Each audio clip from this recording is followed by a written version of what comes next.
Soviet union کے collapse ہونے کے بعد کیپٹلزم عروج پہ چلا گیا اور امریکہ کی بالادستی مان لی سب نے. بٹ وہ جو ہم اکنامکس میں کہتے ہیں کہ جو بھی گراف اوپر جاتا ہے وہ نیچے آتا ہے. یعنی اسے ہم اس طرح بھی کہتے ہیں wheel of economy comes full circle, جیسے لائف کا ہوتا ہے. میں اس کے سے ملتے جلتے نہیں ہوں کہ یہ ایک وہ تو فلسفیکل بات ہے، اسپائرل ہے ناٹ اے ویل. ٹھیک ہے in the context. But the issue is کہ ہم دنیا کو 2 یا 3 لیول پہ ہی دیکھتے ہیں ملکوں کی سپرمیسی کو، جس میں میرے لحاظ سے نمبر 1 اکانومی ہے. ٹھیک ہے. اور چائنا جو ہے اور چائنیز کمیونسٹ جو ہے وہ ایمرجنگ اکانومی ہے، اور اس نے کیپٹلزم کو بھی استعمال کیا ہے ان دیٹ کانٹیکسٹ. یعنی ایک طرح وہ مکسڈ اکانومی بھی ہے، ان کی اوپننس بھی ہے. جی بلکہ مزے کی بات یہ ہے کہ کمیونسٹ فلسفی کلوزڈ اکانومی کی تھی، چائنا اوپن اکانومی کی بات کرتا ہے. امریکہ کیپٹلزم جو تھا وہ اوپن اکانومی کا تھا، اور امریکہ جو ہے ڈونلڈ ٹرمپ کلوزڈ اکانومی کی بات کر رہا ہے. سو فلسفیکل ریورسل ہوا ہے. دوسری بات یہ ہے کہ ملٹری مائٹ.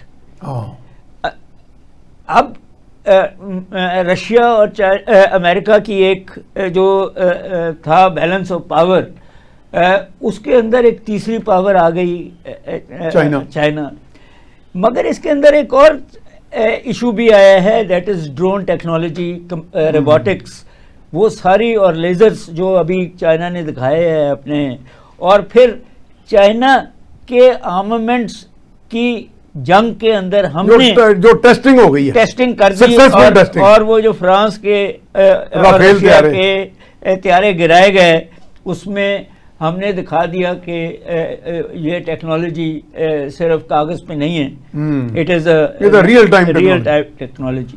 تیسرا اس کے اندر جو ایران نے اسرائیل کا ستیہ ناش کیا، جو اس کی ڈیفنس میکنزم ہم سمجھتے تھے کہ انہوں نے مار کے برکس نکال دیا. تو یہ بھی ایک نئی، ہم خود ایک نیوکلیئر پاور ہیں، اور جو گلف ملکوں پہ تھریٹ اسرائیل کا تھا غزہ میں، تو وہ نہتے شہریوں کو مار ہی رہا تھا. اس نے جب دوحہ پہ اٹیک کر دیا، تو یہ جو میٹنگ ہوئی تھی دوحہ میں، اس میں میرا خیال تھا کہ ایک جوائنٹ یہ بھی آ جائے گا غزہ پہ، مگر وہ نہیں ہوا. مگر اس کے برعکس پاکستان اور سعودی عرب کا جو ایگریمنٹ ہوا ہے، اس سے ہم، میرا خیال ہے کہ انڈیا سے سیف ہو گئے ہیں. اسرائیل پیش خاموش ہے اس دن سے. اور بات تو وہ اور ہے کہ اب 150 ملکوں میں، جس میں یورپ کے ملک بھی ہیں، کینیڈا بھی ہے، اب تحریک چل رہی ہیں، انہوں نے فلسطین کو ریکگنائز کرنا شروع کر دیا ہے. اور آج کی میٹنگ جو یہ 6 مسلمان ملک اور سارے پاورفل ملک ہیں، پاکستان، ترکی، سعودی عرب،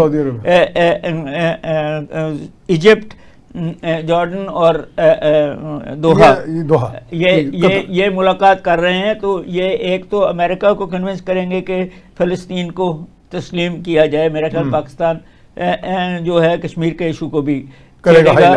but at the same time پہلی دفعہ یہ سارے مل کے ایک ایسا جس کو کہتے ہیں نیا نیٹو یا نیا اکنامک ای یو کی طرح کا ایک بنانے لگے ہیں یا بننے لگا ہے.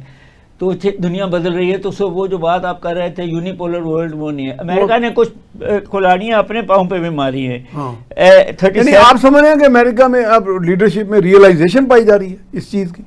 دیکھیں یہ ہیجیمونک مائنڈ سیٹ تو نہیں ان کا ابھی تبدیل ہوا؟ وہ نہیں تبدیل. امریکہ کا جو تھنک ٹینکس ہیں وہ تو کہہ رہے ہیں. ہاں، مگر میں نے جو آپ سے ایک دفعہ پہلے بھی بات کی تھی، آج بھی کر رہا ہوں کہ جتنی تھریٹس امریکہ نے دی ہیں وہ سب اپنے اتحادیوں کو دی ہیں. وہ یورپ کو دی ہیں، وہ انڈیا کو دی ہیں، اس نے نہ نارتھ کوریا کو دیا ہے، نہ رشیا کو دیا ہے، چین سے بھی تھریٹ دے کے نیچے آ گیا ہے. تو مگر اس کے اندر ڈونلڈ ٹرمپ کے علاوہ بھی تو تھنک ٹینکس بیٹھے ہیں، سیمولیشنز کر رہے ہیں، جرنیل بیٹھے ہیں، اب وہ پروگرام کا جو اڈا مانگ رہے ہیں. مگر کینیڈا کو امریکہ کا حصہ مانگا، وہ کامیاب نہیں ہوا. گرین لینڈ کو امریکہ کا حصہ مانگا، وہ کامیاب نہیں ہوا. افغانستان کی طرف آئے ہیں اور وہ بھی کامیاب نہیں ہوگا. But at the same time China کی تھریٹ، اب ان کو جو ڈاکٹرن ہے امریکہ کا، وہ رشیا کو تھریٹ نہیں سمجھتے، وہ چائنا، کیونکہ ٹیکنالوجیکل سپرمیسی. چلیں میاں صاحب یہ چائنا کی ڈپلومیسی تو نہیں ہے؟ بسم اللہ الرحمن الرحیم. سب سے پہلے تو میرا خیال ہے کہ ہمیں جو ہے نا چائنا سے اگر ڈپلومیسی ہے بھی تو کوئی برائی نہیں ہے. میں کہہ آپ ڈیفینسو پہ نہ جائیں. نہیں، میرا خیال ہے کہ یہ ہونی چاہیے. میں کہتا ہوں اس اینگل، اس زاویے سے دیکھیں ہم. جو 80 سال سے ہو رہا تھا وہاں، وہ بھی تو ڈپلومیسی تھی نا. وہ جو 80 سال سے مشرق وسطیٰ کے سارے جو ملک ہیں جو امریکہ کو اپنا محافظ بنا کے اس کی معیشت کو تگڑا کرتے رہے ہیں، ان کو کھڑے رہے ہیں، تو وہ بھی تو ایک ڈپلومیسی تھی نا. میں سمجھتا ہوں کہ وہ سارا. لیکن آج جو بات ابھی ڈاکٹر صاحب کر رہے تھے اور آپ نے کی، میں تھوڑا سا اس سے کہ دنیا تنگ آ چکی ہے. یہ دیکھیں کہ یہ حقیقت، یہ سب سے زیادہ اہم بات یہ ہے کہ دنیا تنگ آ چکی ہے. امریکہ کا جو طریقہ کار ہے اس میں اور چائنا میں زمین آسمان کا فرق ہے. وہ اپنی مائٹ کے ساتھ دنیا کو ہمیشہ تو نہیں ہر چیز ہانگ سکتا، ایسا بھی نہیں پاسبل ہو سکتا. اور چلیں، اگر آپ نے یہ کرنا ہی تھا تو پھر کم از کم پھر انصاف کی بات بھی کر لیں. پھر آپ جو ہے نا، یہ ظلم و ستم ہر جگہ پہ اس طرح سے تو نہیں ہے کہ جو آپ کے ساتھ ہے وہ چاہے جو مرضی کرتا جائے. یعنی جو اس وقت اسرائیل کر رہا ہے، جو چاہیں وہ کریں، ان کے ساتھ ہو تو آپ ساتھ کھڑے ہو جائیں. یہ تو ممکن نہیں ہے. اب دنیا تنگ آ چکی ہے سارے حالات سے. اب دیکھیں کہ 700 سے زائد بیسز پوری دنیا کے اندر. چائنا نے تو آج وہ کام کیا ہے کہ دیکھیں معیشت، جو پہلی بات کی ہے ڈاکٹر صاحب نے، وہی بات ہے کہ آج آپ اپنے ارد گرد بھی دیکھ لیں.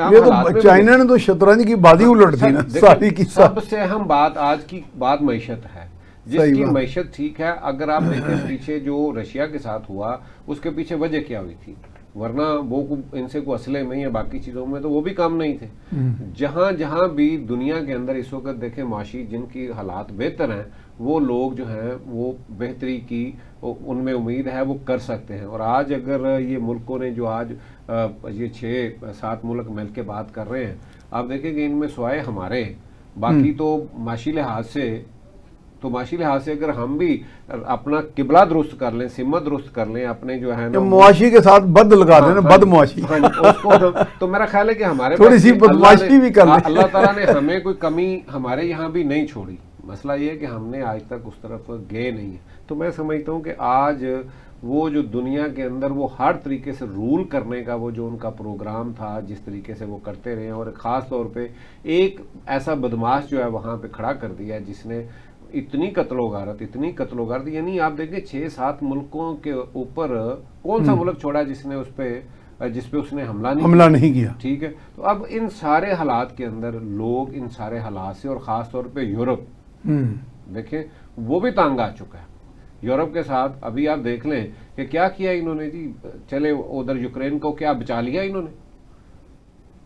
یوکرین کا تو بہت سارا علاقہ تو رشیا نے آکوپائی کر لیا، بچا لیا. اس کے بعد کیا انہوں نے جن سے ضمانت تھی، جن کے پاس، جن کو اتنا پیسہ جنہوں نے دیا، جنہوں نے آج تک ان کو پیٹرول بھی، ان کو پیسہ بھی اور ان کا اسلحہ بھی سارا، یعنی ان پہ یہ بھی ذمہ داری کہ اسلحہ بھی خریدنا ہے. ٹھیک ہے. وہ سب کچھ جنہوں نے کیا ہے، ان کے ساتھ کیا ہو رہا ہے مجھے ایک بھی بتا دیں کہ سوائے اچھا ایک کھڑا کیا ہوا تھا ہوا ایران کا، تو پھر ایران کو بھی آپ لوگوں نے خود ہی جا کے اس کو بھی مارا ہے اور اس کے پیچھے بھی آپ کھڑے ہو گئے.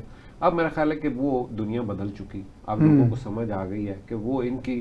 اور جو دوسری بات آپ نے کہی کہ یہاں پہ وہاں پہ تھنک ٹینک یہ خالی یہی نہیں ہے. اور میں تو پہلے بھی بات کرتا ہوں کہ خالی کچھ لوگ جو ہے نا وہ ٹرمپ کی طرف نہیں، امریکہ کی طرف دیکھ رہے ہیں کہ امریکہ کیا چاہ رہا ہے. ٹھیک ہے. خالی ٹرمپ کے چاہنے سے جو کچھ ٹرمپ نے کیا ہے اور پھر اس پہ واپس بھی کس سپیڈ سے جاتا ہے. اور یہ آج کا جو معاہدہ ہے اس پہ میں سمجھتا ہوں کہ جی تکلیف بھی نہیں ہے انڈیا کو ہوگی، انہیں ہوگی، اسرائیل کو ہوگی، اور ہمارے لیے پاکستان کے لیے یہ ایک بڑا خوش آئند ہے۔ اور اس پہ جو آپ نے دوسری بات جو پہلا سوال چائنا کی ڈپلومیسی، وہ مجھے 100% اس میں اچھا وہی بات نظر آ رہی ہے، کیونکہ اب دیکھیں کہ وہاں سعودیہ کے پاس یا باقی ملکوں کے اندر جتنی بھی ٹیکنالوجی ہے وہ تو ساری امریکن بیسڈ ہے ساری، تو اب وہاں پہ ایک پاکستان نے جا کے اسی پہ تو کام نہیں کرنا نا، وہاں جب کوئی چیز جائے گی تو ہمارے پاس کون سی ہے؟ ہمارے پاس جن کا ہے، ہمارے پاس آرمامنٹ ہیں ہی سارے اس وقت تو چائنیز ہیں 81% وہی، تو ہم اگر ہم وہاں پہ وہ جب ہم یہ معاہدہ کر رہے ہیں تو ہم کیا لے کے جائیں گے؟ ہم کس سے کرنی ہے؟ تو وہ وہی جائیں گے نا پیچھے، وہ چیزیں تو وہی جو ہمارے پاس چیز ہے وہی جائے گی۔ اب امریکہ کے تو یہ سمجھ لیں اگر وہ جہاز اور وہ چیزیں، وہ ٹیکنالوجی، کیا وہ ہمارے لیے کارآمد ہوگی؟ نہیں ہوگی۔ میں سمجھتا ہوں کہ وہ مسلمان ملکوں کو یہ بات بڑی سمجھ آ گئی ہے